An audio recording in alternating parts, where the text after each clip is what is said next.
Hello and welcome to the Life Safety with Rooftop Products CEU webinar.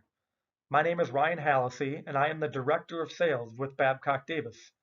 I'd like to thank you for attending this CEU course today.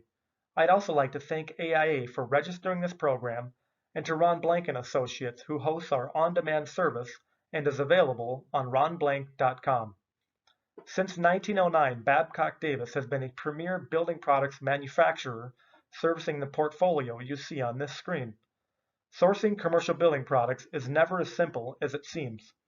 This is particularly true when it comes to the type of specialty and architectural building products that we manufacture. It takes a collaborative effort of resources and information to get the job done right. We understand the complexities and the time sensitivities involved. This is why we have built such a strong network of people and processes to better serve all of you, our partners.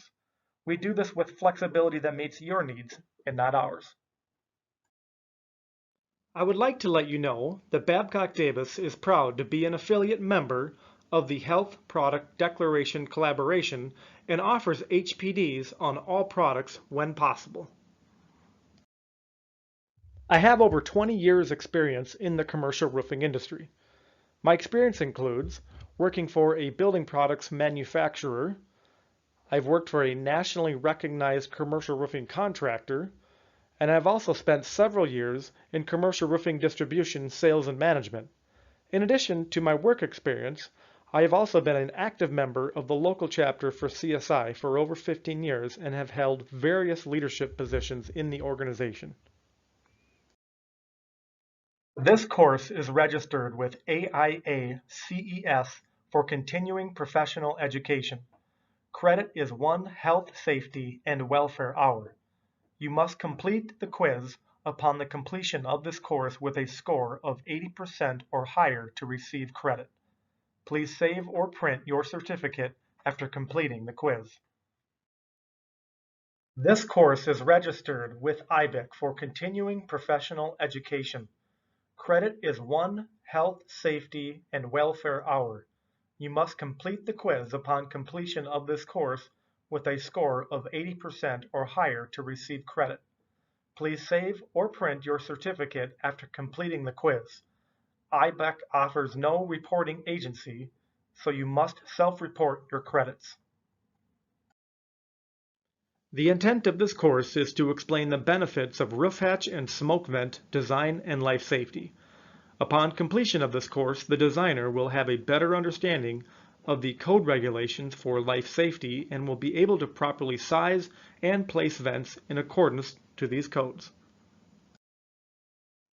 The learning objectives for this course will be to describe the various applications for roof hatch access, understand the meaning and importance of a thermal break in a roof hatch, explain the code and OSHA regulations for safety railing fall protection around openings and rooftop perimeter fall protection, describe smoke venting applications based on IBC regulations, explain the differences between UL 793 and FM 4430, and lastly, identify design practices for sizing and selecting the operation of smoke vents.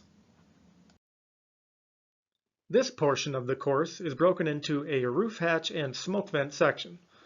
We will begin this course with a thorough review of roof hatches. What is a roof hatch? A roof hatch provides safe and convenient access to a roof area for personnel on a commercial building, as allowed by the International Building Code. There are several codes to consider when specifying a roof hatch. The first is, where are they required to be installed? IBC 1011.12 requires buildings of 4 or more stories to have a stair to a penthouse unless the roof slope is greater than 4 and 12. If the roof is unoccupied, the IBC allows for an alternating tread device, ship stair, or ladder leading to a hatch with an opening area of not less than 16 square feet. A second consideration for roof hatches is wind loads. Building codes require wind loads on every building to be determined in accordance with the American Society of Civil Engineers. Design pressure is determined by factors such as wind velocity for the state, building height, category, exposure type, roof type, and slope. Typically, the structural engineer or architect will calculate and specify the design pressure performance. IBC 1609.1 states that buildings, structures, and parts thereof shall be designed to withstand the minimum wind loads prescribed herein. Decreases in wind loads shall not be made for the effect of shielding by other structures.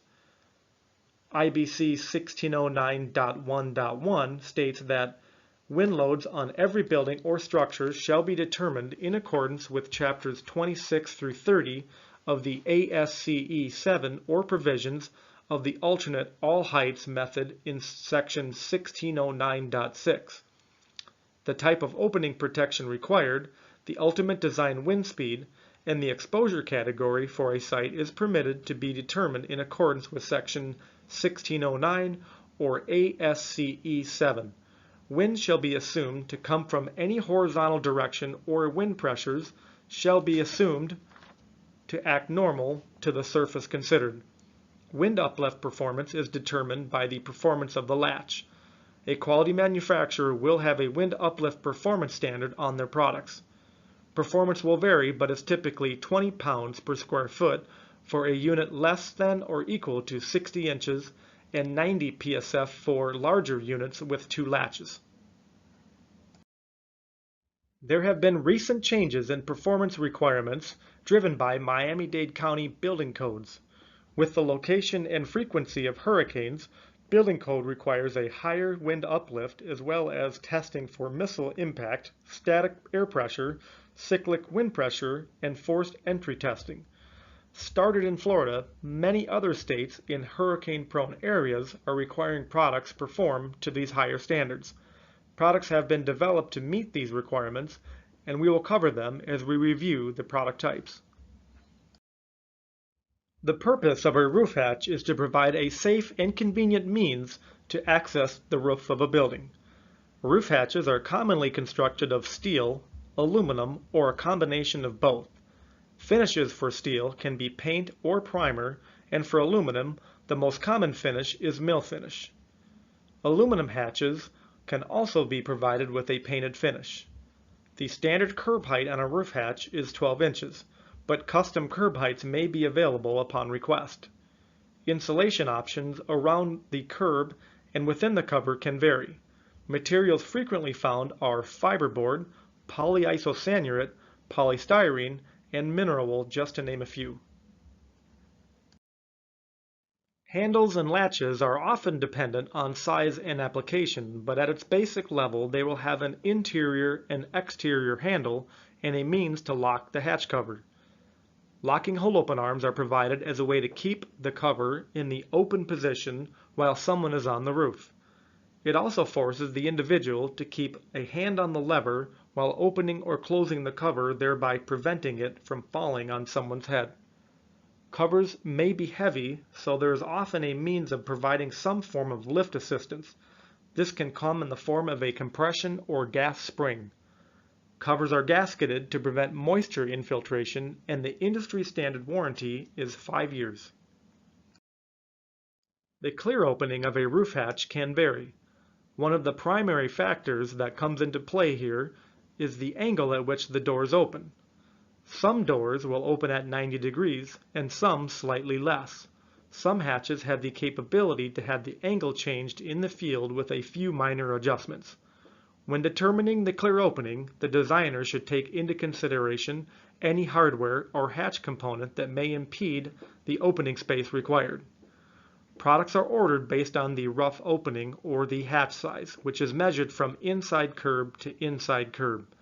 You should also include clear opening size when specifying a roof hatch, as the manufacturer will state clear opening size on their shop drawings.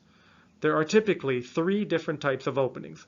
One is the hatch size, again, which is measured from the inside curb to inside curb. The rough opening is the hole in the roof, and those two should match. The hatch size and the rough opening should be the same. And thirdly, the clear opening is the unobstructed area that does not impede the lid, hold-open arm, springs, etc., as equipment can pass easily through the openings without any obstructions. There are several hatch types, and how a roof hatch is used is going to vary by application.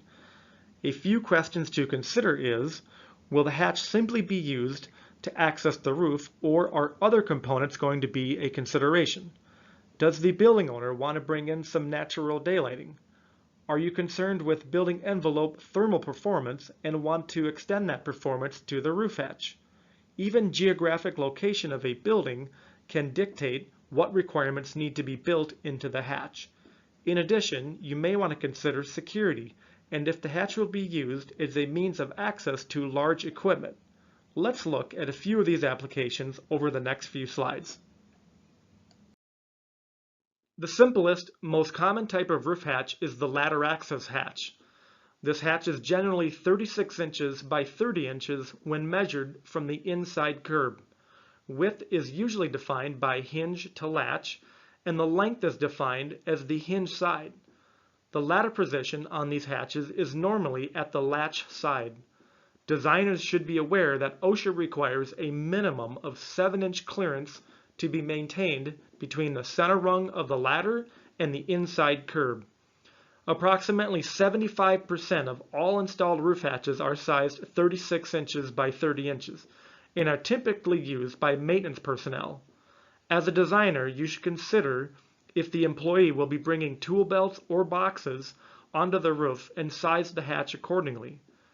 We recommend installing a hatch large enough to accommodate a firefighter in full gear, which would be a 48-inch by 48-inch unit. A growing segment of roof hatches is the ship stair hatch. The ship stair hatch offers a slightly larger opening, thereby providing greater ease of access to the roof for individuals that may be carrying tools or maintenance parts for mechanical rooftop systems. Common sizes for the ship stair hatch is 30-inch by 54-inch and 36-inch by 54-inch. Our recommendation to accommodate a firefighter in full gear is to specify a 30-inch by 70-inch ship stair hatch. OSHA 1910.28 requires each ship stair and alternating tread type stairs to be equipped with handrails on both sides. Service stair hatches offer an even larger opening to provide access to a roof area by utilizing a full-size service stair. These longer hatches, which are usually longer than 60 inches, typically require a 2-point latching mechanism. The 2-point latching mechanism also achieves a higher wind uplift. The position of the stairs and the orientation of the hatch needs to be taken into consideration during the design phase. The idea is to be able to disengage the hold-open arm as you walk down the stairs. If the hold-open arm is at the opposite end of the hatch, the user may be unable to reach it, and this could become a safety concern. Many customers are choosing the service stair hatches for improved safety for employees fully loaded with tool belts and equipment.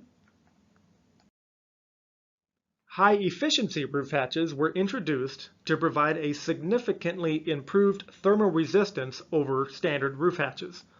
These hatches have a fully insulated curb and cover consisting of thicker polyiso insulation that yields a higher R value. In addition, these hatches are available in mill finish aluminum or high reflectance white paint for cool roof applications.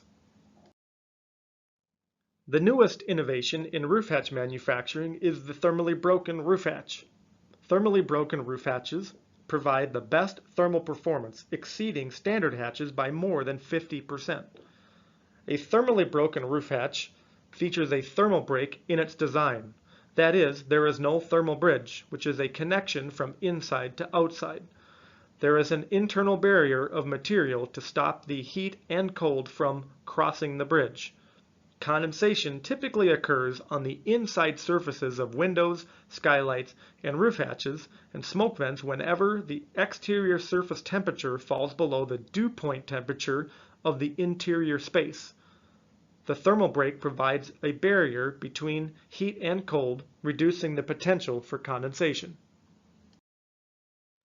Thermally broken roof hatches include 3 inches of foil-faced polyiso insulation in the curb and cover, achieving an R value greater than 20. A standard roof hatch will include gasket on the lid only. Thermally broken units, however, will include gaskets on the curb and the cover to further improve the thermal break. A thermally broken roof hatch is the product you will want to specify to match your roof hatch performance to higher performing building envelope standards. A thermally broken roof hatch is highly recommended for any residential application. To address the needs of areas prone to hurricanes, hurricane hatches undergo additional testing that allows them to withstand design pressures of up to a positive and negative 100 pounds per square foot, all while preventing any water infiltration. Additionally, projectile impact and wind pressure tests are conducted to ensure that these hatches withstand the forces of a hurricane. Hatches of this nature are available in both steel and aluminum and will typically have a more robust latch assembly as well as a continuous weather-tight seal. Products range from 40 pounds per square foot up to 100 pounds per square foot for wind loads with a safety factor of 2 as defined by the Miami-Dade County Test Protocol. Industry standard sizes are available up to a maximum area of 20 square feet.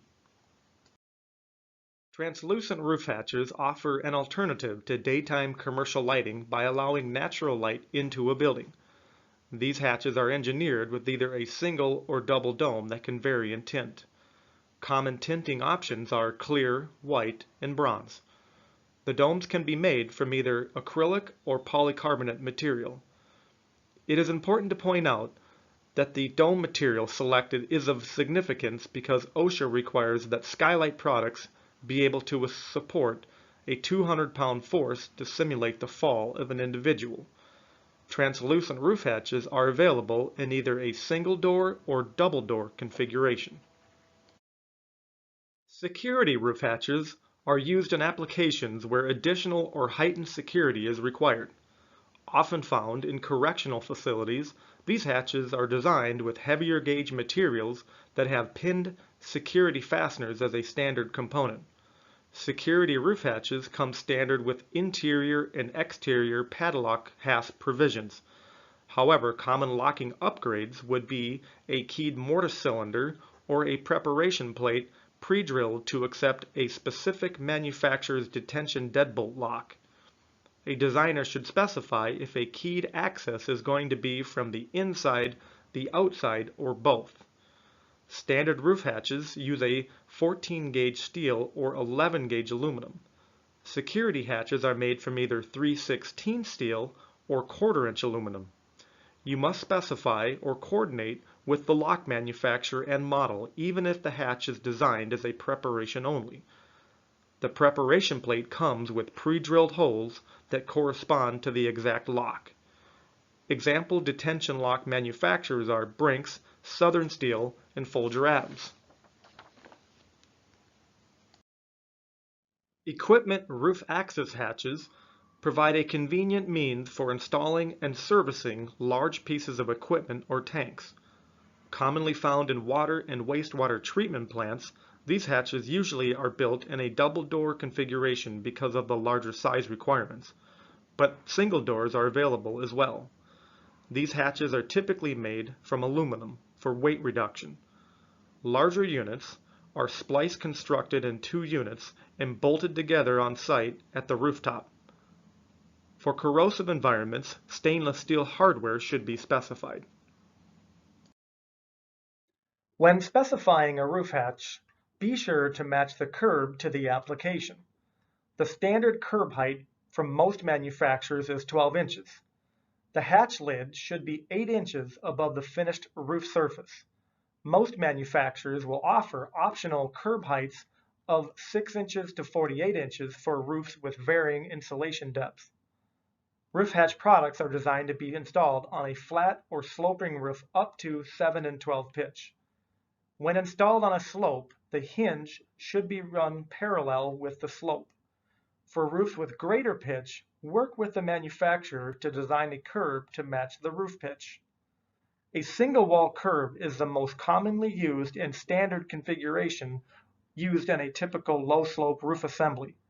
Exposed insulation gets covered by membrane flashing and termination is made at the counterflash. A curb mount flange is used when a retrofit or replacement or existing curb application exists. This allows a new unit to be installed on top of an existing curb. The hatch is then mechanically attached via the outside vertical mounting flange. A double wall curb is selected when the unit is placed in an application where there is no flashing membrane. Common uses for this type of curb are on top of concrete curbs or vaults near pump stations. The last feature that we will cover today on roof hatches is the finish. There are a number of different types of finishes that are available in the industry. The most common finish found on roof hatches today is the powder coat finish. A couple of advantages of powder coating is it's very environmentally friendly, as some of the overspray can be recaptured and reused. Any of the overspray that is not able to be reused can be safely discarded in the garbage as it is biodegradable. Another nice feature of powder coating is that it does not have the toxic off-gassing that you might find in a wet paint system. It's also very easily color matched to other colors if the owner has specific color requirements. Another option on roof hatches is a Kynar finish. Kynar is very common in commercial roofing applications as a lot of architectural sheet metal has a Kynar finish. One thing to note on roof hatches, most manufacturers do not have the ability to do in-house Kynar. Therefore, the hatches are usually sent out to a third party whereby the Kynar is applied, and that can extend not only the lead time, but also can increase the pricing of the product. The last option for finishing that's offered is an anodized finish. And like Kynar, most manufacturers of roof hatches do not have the ability to do anodizing in-house. So it gets sent out to a third party for application and sent back to the manufacturer for final assembly. That can increase the cost of the unit as well as extend the lead time. Now let's shift our focus to fall protection. Worker safety is the responsibility of the entire AED community. Falls are the leading cause of death in the construction industry, accounting for 1 in 3 deaths. The building code, along with agencies such as OSHA and the National Institute for Occupational Safety and Health and the Association of General Contractors, create, administer, and push into law the regulations designed to create safe and healthful work sites. Fall protection standards are regulated by both OSHA and the International Building Code. OSHA's Code of Federal Regulations Standards 1910.23 recommends safety guarding around all openings, whether they are on a floor or in a wall. OSHA does not require safety railings, but rather they set the standards for performance. In 1995, OSHA consolidated fall protection into Subpart M, releasing standard 1926.500 through 503. This standard details the criteria for fall protection systems and states that employees on walking or working surfaces shall be protected from falls through holes more than 6 feet. This regulation details uses of fall protection to include guardrails, safety nets, and personal fall arrest systems. OSHA-compliant railing systems must be able to bear a 200-pound load. The top rail shall be 42 inches from the walking surface. There must be a mid-rail located halfway or at 21 inches. Railing material must be a nominal 1.5 inches, and upright posts should not exceed a spacing of 8 feet. The railing systems can be found in a variety of materials, but are typically designed to easily mount to the counterflashing of the curb to avoid any membrane penetration. Exits on safety railings should be positioned so that they are either directly below the ladder or at the top tread of a stairway. These exits are commonly referred to as either front exit or side exit, and most railings should also come standard with a self-closing gate feature. That also meets the OSHA requirement of 42 inches at the top rail and 21 inches at the mid-rail. Safety posts are an additional means of providing a safe and easy way to step on and off a vertical ladder. These posts are normally found on smaller sized ladder access hatches and are mounted to the top two rungs of a ladder. They are also used to assist individuals as they transition from the ladder to the rooftop. They are available in painted steel, galvanized steel, stainless steel, and mill finish aluminum. One thing to note is that ladder safety posts do not protect the opening. They are simply a convenience product that aids in people entering and exiting the rooftop. The safety grab bar is an option for any size single-leaf roof hatch.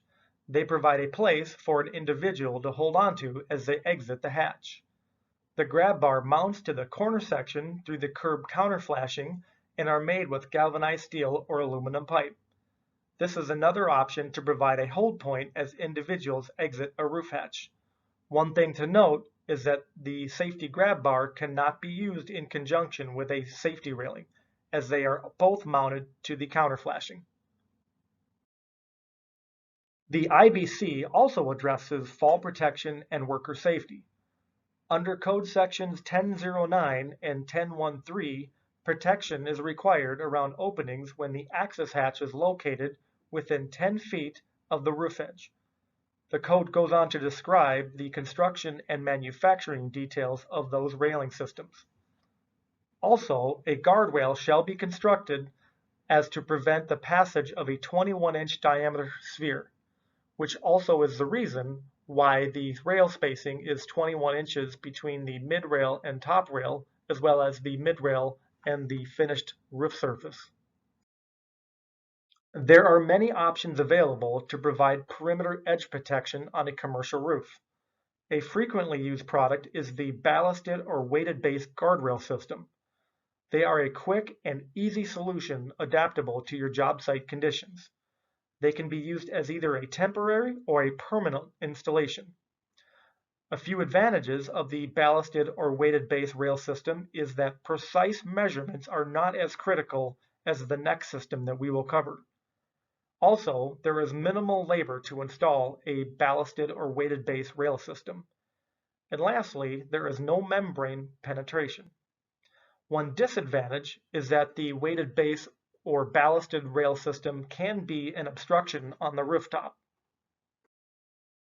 Another option for providing rooftop perimeter edge protection is the permanently mounted railing system. They are custom designed for your rooftop and are installed on either the inside or outside of the parapet wall.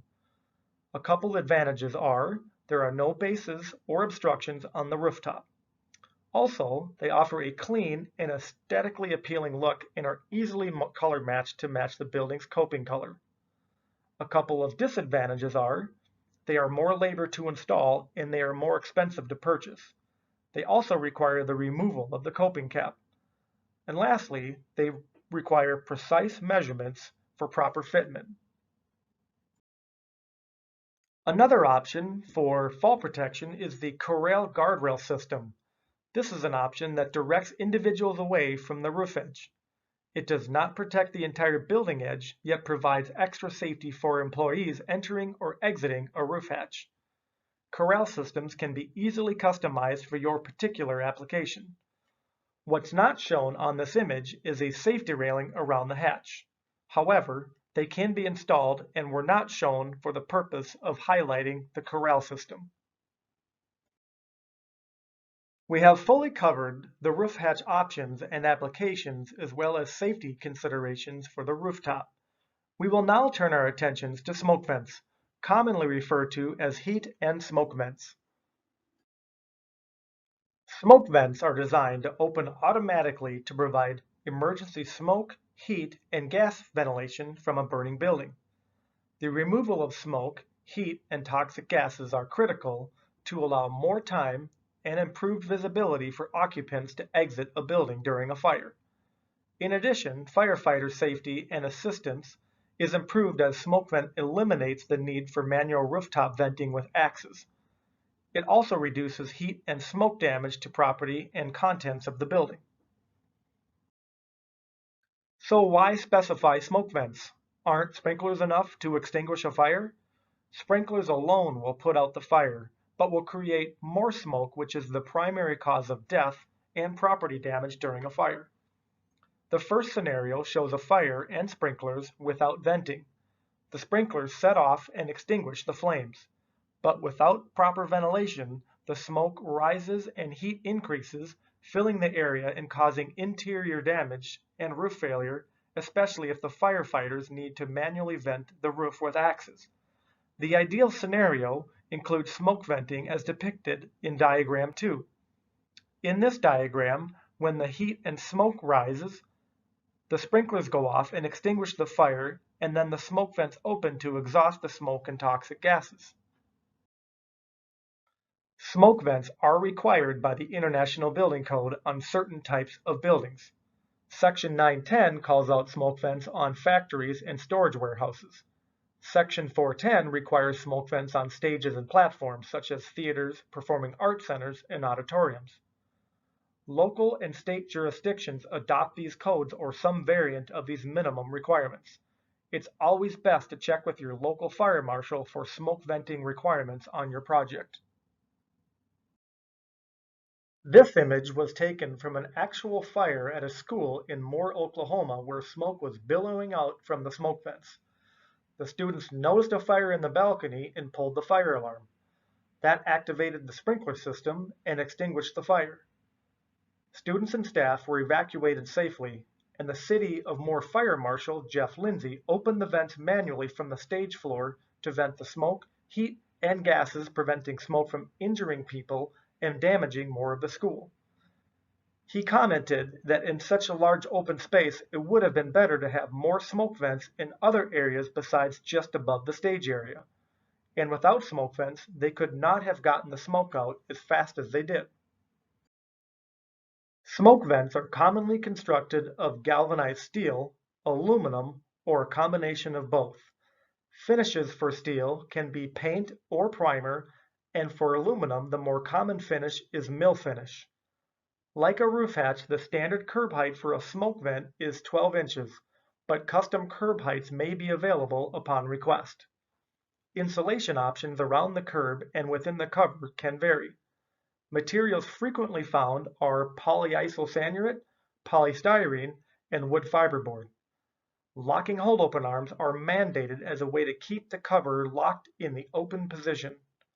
Covers are gasketed to prevent moisture infiltration, and the industry standard warranty period is 5 years.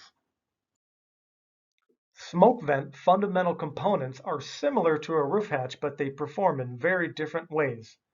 The common position of a smoke vent is closed, and they are typically only open to vent a space.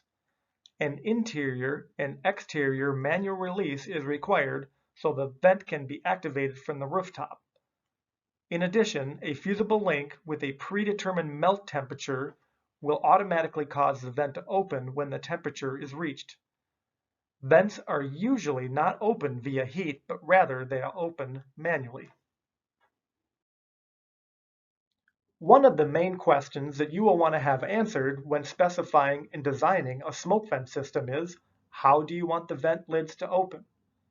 The default is a fusible link, which typically melts at a factory default of 165 degrees. However, higher degree melting points are available, including up to 450 degrees. This temperature melting point is usually coordinated with the sprinkler system. There's also the manual release from the inside and outside of the unit. And lastly, there is an electrical option that allows you to tie the smoke vent system into a fire alarm or smoke detection system. And also, there is a motorized push-button operator that allows you to open and close the vents from a remote location. The other question that you will want to answer when designing a smoke vent system is, how do you intend to close the lids? Smoke vents are not easy to close. Unlike a roof hatch, a smoke vent's natural position is in the open position. The springs want to open these doors and need enough opening force by code to lift 10 pounds per square foot of snow load. That may not sound like a lot, but in a standard 4-foot by 8-foot configuration, the amount of closing force needed to close one of the doors is 160 pounds of force. The standard unit requires closing manually from the rooftop. This may take a couple of strong people to put their weight on the unit until it latches. One option is the manual winch. This option is frequently used in theater applications where they are rigged down to a stage floor area where you can crank the winch and close the doors. Additional options include motorized controls.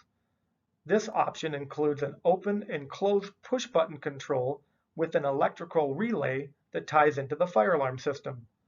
The code also requires that a dampener be in place to slow the opening of the doors. Without the dampener, those doors would open fast and with deadly force. This slide illustrates the different testing standards to achieve FM and UL listing. At a high level, there are subtle differences between the two smoke vent test and listing agencies. The main point of difference is that UL requires fusible lengths in the range of 160 degree Fahrenheit to 520 degree Fahrenheit. FM requires the vents do not open before the sprinklers and require a 360 degree fusible length melting point. The International Building Code has very specific requirements where smoke vents are mandated. Section 910 of the IBC covers the factory F1 and storage S1 occupancy types. A single-story building greater than 50,000 square feet requires a 1 to 100 vent-to-floor ratio. In other words, they want the square foot of venting for every 100 square feet of floor area. In addition, IBC requires smoke vents to be UL 793 listed. F1 factory type buildings are industrial moderate and hazard occupancy and include automobile manufacturers, business machines, food processing, paper mills, plastic products, textiles, and woodworking facilities. S1 storage buildings are moderate hazard storage occupancy and include bag manufacturers, books, clothing, furniture, glues, grains, lumber, soaps, sugar, bulk storage tires, and upholstery. A typical industrial smoke vent designed for factory F1 or storage S1 occupancy is a standard size of 4 foot by 8 foot and a double door configuration. It has minimal components with combined spring and dampers and is UL 793 listed and labeled. Typically, they are direct-to-deck roof mounted or mounted on a curb built to the roof deck. There are choices when it comes to smoke vent design. The standard is the hard or metal lid, but as the industry moves to more energy conservation, translucent smoke vents provide natural daylighting for interior spaces. You can specify polycarbonate domes or 3-wall, multi-wall polycarbonate covers in a variety of transparencies. In addition, they will carry the UL 793 listing as well as the UL 746C compliance for UF light exposure test for polymeric materials.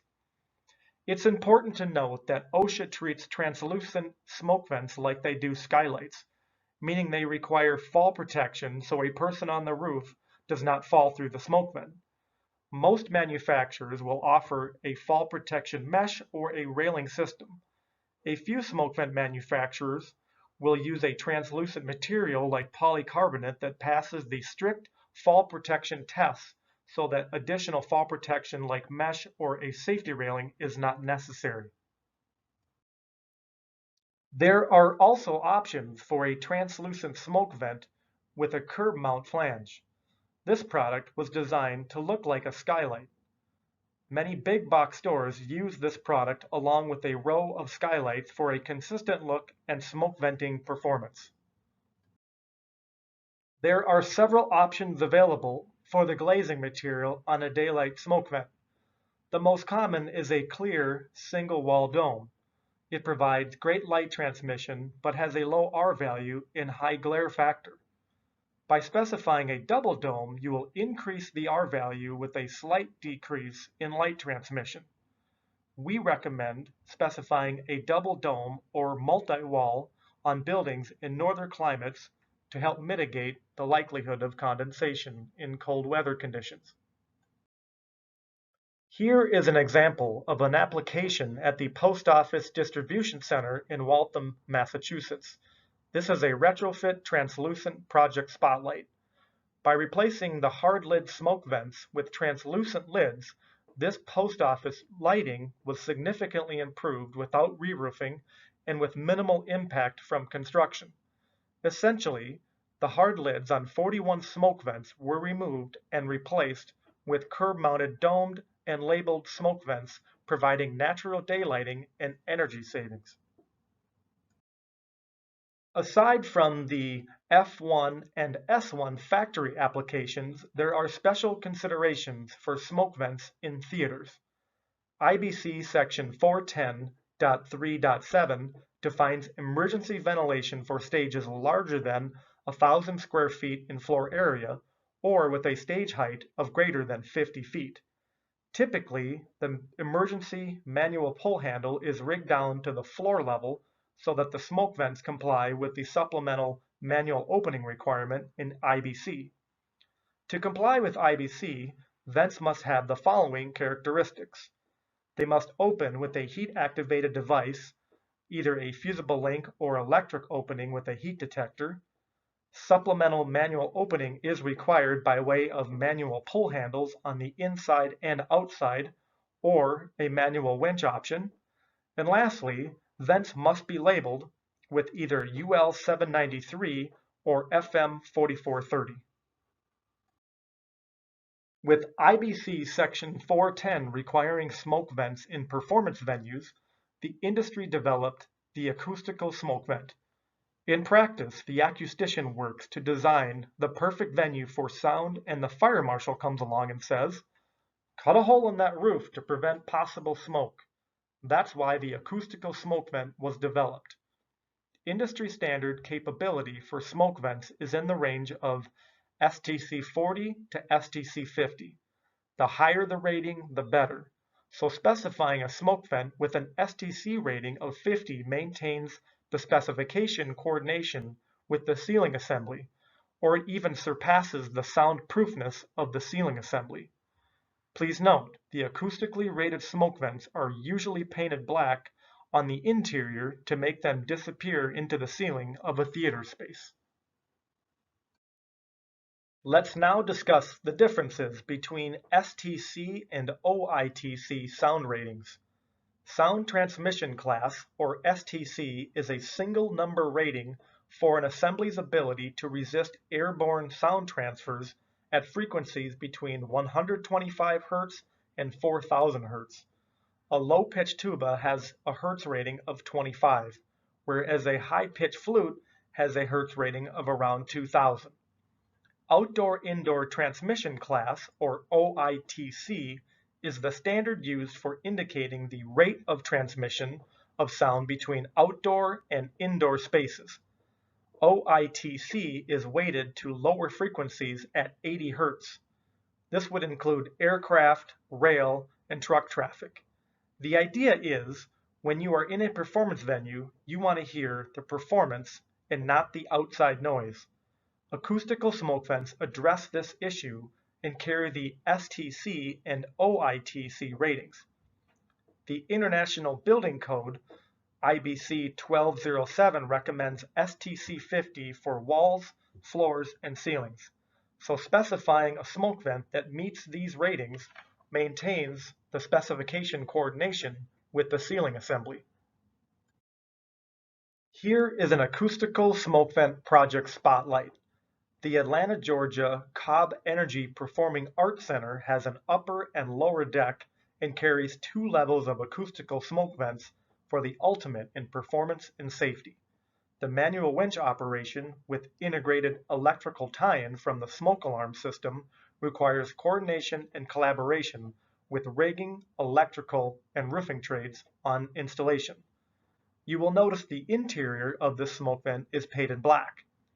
So when they are closed and the lights go out, the smoke vents virtually disappear into the ceiling. A consideration for specifying a smoke vent into a theater is that they should not be seen. While many contractors will field paint the interior of the smoke vent, they potentially can damage the links and moving parts like springs and dampers. Field painting the smoke vents will typically void the UL listing. So when specifying a smoke vent for a theater application, require a black finish interior from the factory. Another consideration when specifying smoke vents is building security. Unlike a roof hatch, smoke vents are an unsecured opening with both internal and external manual pulls. UL 793 requires that the vents need to be able to open from the rooftop level with an external manual pull handle. Make sure you specify burglar bars if security is a concern. Also, consult local jurisdictions as many require burglar bars in situations you may not expect. Burglar bars also offer the added benefit of fall protection. Something else to consider when specifying smoke vents is fall protection. Although fall protection is an option, it is a good idea. Once the vents are open, that opening is no longer protected and may be a potential fall hazard. A couple of different ways to implement fall protection for a smoke vent is the traditional four-sided safety railing system or an interior fall protection mesh or screen. Please note, neither of these options adequately address building security like burglar bars, as someone can easily climb over the railings or cut through the fall protection mesh with a set of bolt cutters. The best solution to address fall protection and building security is the burglar bars. There are several options you should consider when designing a smoke vent system. First is the fusible link melting temperature. Fusible links melt at a range from 165 degrees Fahrenheit to 450 degrees Fahrenheit. You'll want to consider your environment when selecting a melting temperature. For example, smoke vents in a factory or a foundry where heat is rising from equipment may be set to open at a higher temperature. A second option employed to open smoke vents is an actuator electrically connected to the building's smoke or fire alarm system. Once the smoke or fire alarm system is activated, it sends a signal to the smoke vent actuator and releases the latch, allowing the vent lids to open. A third option is a motorized linear actuator with remote control. This option will open the lids from a remote location. Another option for smoke vents is a door position sensor. The door position sensor is placed on the curb and on the lid, and when the hatch lid is opened, it sends a signal to a remote location indicating that the opening has been breached. I'll finish today's course with a few examples of different smoke vent applications and options. Some are curb mounted and some are mounted direct to the roof deck. They all look different but function the same. They open in case of an emergency to exhaust heat and smoke, saving lives and reducing property damage. When the Eastridge Mall in California was re-roofing their facility, they chose the double-door unit with a white powder coat finish for the high solar reflective index. The use of these vents were installed over a 3-story atrium with motorized control so they could be operated from the floor level.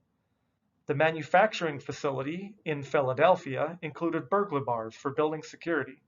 Again, the motorized control was used so the vents could be opened from the floor. LeTourneau University chose bronze Kynar finish that matched the standing seam roof color.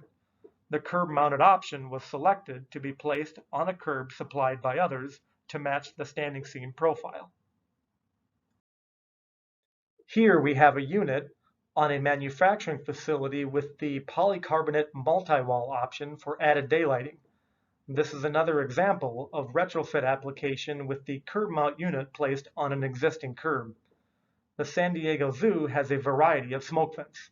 This project replaced existing operable skylights with a combination of metal lids and translucent smoke vents. The zoo officials wanted to reduce the amount of light transmission while providing options for ventilation. The various smoke vents provide much needed flexibility for animal-occupied spaces. The Walt Disney Laundry Facility is an example of a larger vent in a quad-leaf configuration. They needed a large amount of ventilation and chose oversized units to minimize the number of openings in the roof deck. We have now reached the end of the slide presentation portion of this course. You should now have a better understanding of life safety with rooftop products. You should also be able to describe roof access hatch applications for personnel and equipment, understand the meaning and importance of a thermal break in a roof hatch, explain code regulations and OSHA for safety railing fall protection for openings and perimeter edge protection, describe smoke venting applications based on IBC code regulations, explain the differences between UL 793 and FM 4430, and lastly, identify design practices for sizing and selecting the operation of smoke vents. This concludes the registered AIA and IBEC program. Please feel free to contact Babcock Davis if you have any specific product needs or questions. You may now proceed to the quiz for this course to receive credit.